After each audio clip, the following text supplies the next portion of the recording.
Here we are, the originators of Good Vibrations, the Beach Boys.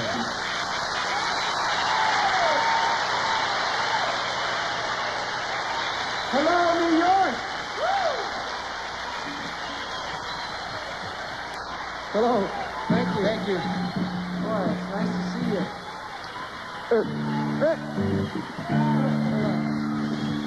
Dennis Wilson, we made it. Hello.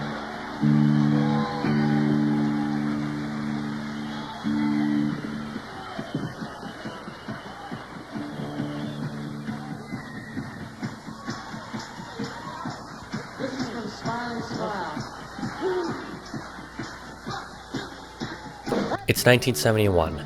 The Beach Boys had just released their album, Surf's Up, which was coming off the heels of the criminally underperforming Sunflower album. Said album reaching 151 in the charts in the US and number 29 in the UK.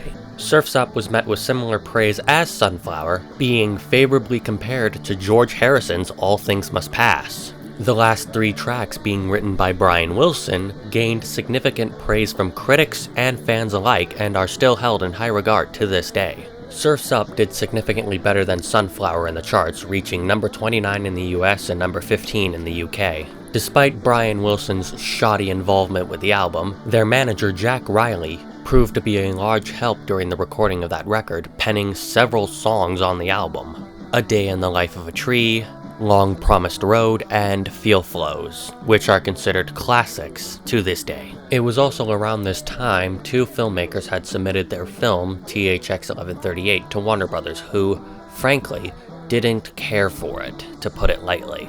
These filmmakers were Francis Ford Coppola and George Lucas. These 2 men need no such introduction. Unfortunately for both of them, THX 1138 was not the hit that Warner Brothers wanted, and it was mixed upon reception, leaving a sour taste in both men's mouth after spending so much time and effort on a singular film only for it to be mostly ignored. And final cut privileges being taken away from Lucas, who grew to dislike the Hollywood system even more because of such an experience. Coppola was forced to return all the money Warner Brothers had lent him for his company American Zoetrope, leaving Coppola and his company in the hole. For those of you in the audience that knows what it's like to get screwed over like that, you know exactly how Francis Ford Coppola feels, and like a man, he didn't take it out on his friend because, well, Warner Brothers completely and utterly failed to market the film to anyone in particular and treated the film as more of a nothing picture rather than a good piece of science fiction. This was 1971, and this was prior to George Lucas's breakout picture, American Graffiti, and Star Wars. Star Wars basically kicking the door open for science fiction to be taken way more seriously than it was prior to 1977.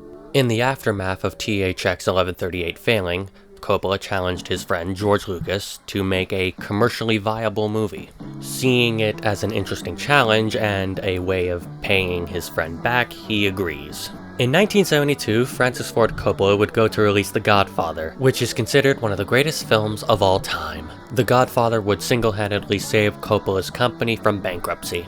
Fast forwarding a little, George Lucas with Gloria Katz and William, I'm not even going to try and say that last name, here it is on screen. The 3 begin writing George Lucas's next picture, American Graffiti, which was originally titled Another Quiet Night in Modesto. American Graffiti is a coming-of-age story set in 1962, being set prior to America's involvement in the Vietnam War, also pre-Civil Rights Movement and pre-JFK assassination, considered a more peaceful time for mainly white Americans. The film is semi-autobiographical, with George drawing upon his own teenage years for inspiration. The film's story is rather simple, being focused on a group of teenagers and their adventures over one night before going to college. George didn't have much luck pitching the film. Just about every studio he went to turned it down. The only ones who decided to give it a chance was Universal Pictures. The film was given a budget of $700,077, which is less than peanuts compared to the 200 million plus blockbusters we have from Marvel and DC and Thanks to the big franchises, films like this are pretty rare to come by. Given the film was so low budget, George was given complete and utter creative control. Filming began on June 26, 1972 in San Rafael City. The Beach Boys released their follow-up album to Surf's Up in May of 1972. Carl and the Passions' So Tough went to number 50 in the US and number 25 in the UK. The album was sold with a bonus record, which was the Beach Boys' eternal classic Pet Sounds with its original 1966 mono mix. The inclusion of Pet Sounds, however, did not stop the album from selling rather poorly. So Tough got lukewarm reviews, but critics highlighted Dennis Wilson's contributions of being the best of the album. Reprise Records expressed heavy interest in releasing Smile. The Beach Boys did review the tapes, but the project didn't go far after that when Brian Wilson opted not to return. Despite being the creator of all that material, he did not want anything to do with Smile. Smile would not be re-recorded until 2004, the original sessions would not come out until 2011. Bootlegs would fill the void until the album finally arrived. Bruce Johnson would leave the band in 1972, before the band would set up shop in Holland to record their next album, which was titled Holland. Holland, to this day, is considered the band's last masterpiece. Holland went to number 36 in the US, while going to number 20 in the UK. It is considered the band's last masterpiece before they fired Jack Riley, who unfortunately passed away in 2015.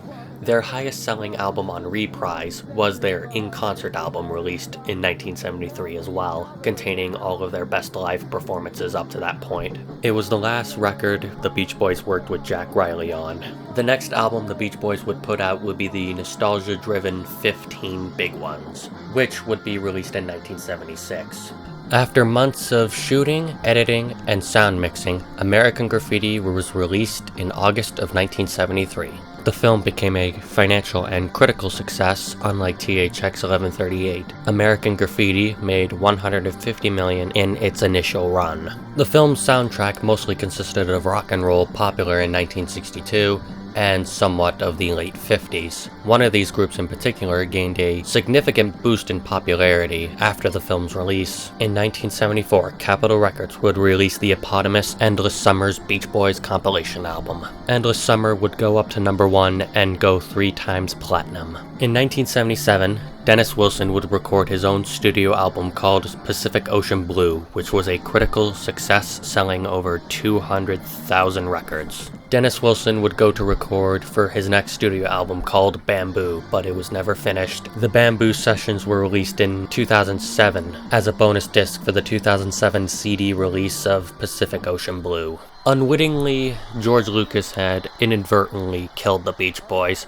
Capitol Records really didn't help anything by releasing the Endless Summer compilation, and Reprise Records enabling it was just the death nail. Love You, which comes after 15 Big Ones, is a good album, and it's one of the first synth pop albums. Honestly, I wonder what Adult Child would have been like if it had been released. Thank God for bootlegs. Also, I highly recommend the Beach Boys' stuff, even post 1967. There's some really good gems in there, and some of the albums are downright criminally underrated.